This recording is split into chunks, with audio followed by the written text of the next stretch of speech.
Okay, let's try a little summarizing activity. Below, we're first going to pull out all of the sediments. Then we're going to determine what those sediments will turn into if we compact them or cement them. Then we'll determine what will they turn into if we add heat and pressure. So first, let's find the sediments. Sediments are broken down pieces of rock. We have silt. Can you find something that's broken down similar to silt?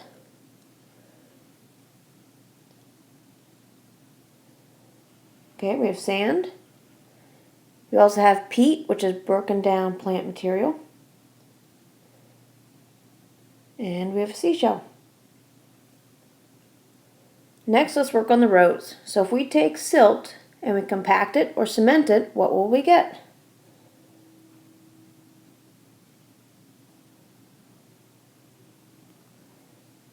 We would get shale. And if you look closely enough, you will see a fern fossil. Sedimentary rocks are the only types of rocks that will have any kind of fossil in them. Next, if we take shale and we add heat and pressure, what will it turn into?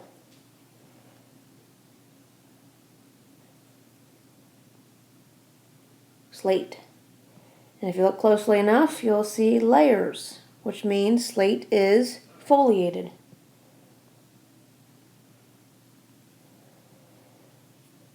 Next, let's look at sand. If we have sand and we compact it or cement it, it will turn into sandstone. At the lab station, this one's easy enough to identify because it feels like sandpaper.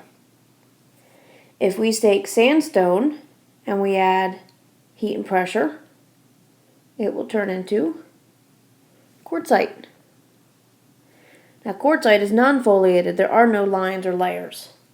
The reason for this is because it was heated and the sand was actually recrystallized. Let's do the next row. If we compact or cement peat, it will turn into bituminous coal. If you look closely enough, there are lines and layers in bituminous coal. It is also relatively dull. It's not very shiny. It is also flakier than other types of coals. So if we take bituminous coal and we add heat and pressure, it will turn into anthracite coal. If you look at anthracite coal close enough, there are no lines or layers, as again because of the heat, and it is a lot shinier than the bituminous coal.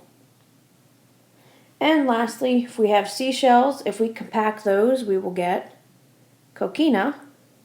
If you look closely enough, you'll see little bits and pieces of seashells in there. And if we take coquina and we add heat and pressure, it will turn into marble.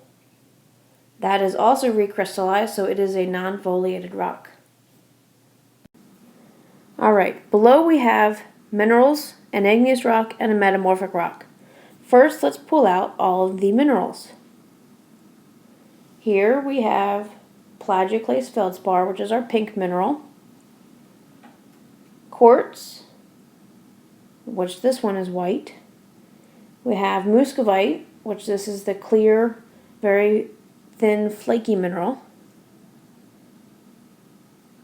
We have plagioclase feldspar, which is gray. We have amphibole, which is black.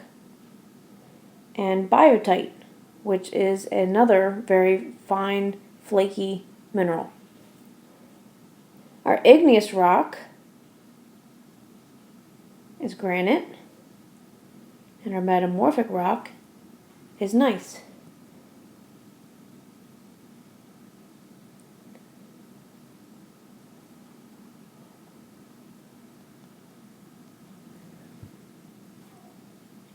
Now, the igneous rock, was that made from magma or lava?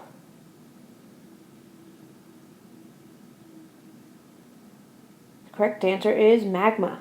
How do we know that? If you look at all of the colors in the rock, That tells you that it cooled very slowly. Magma forms inside the earth and cools very slowly, allowing time for the minerals to grow big. Now if you look at the minerals, I see pink in the rock.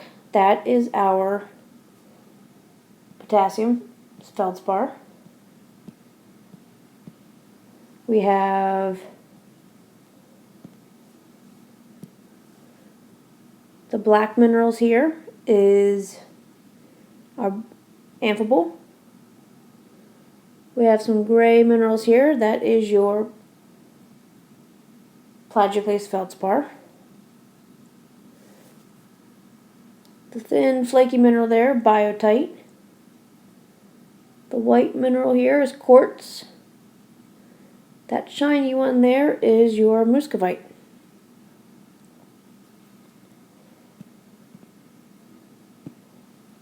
So if we take our igneous rock, granite, and we put a bunch of pressure on it, that is going to give us a foliated rock called gneiss.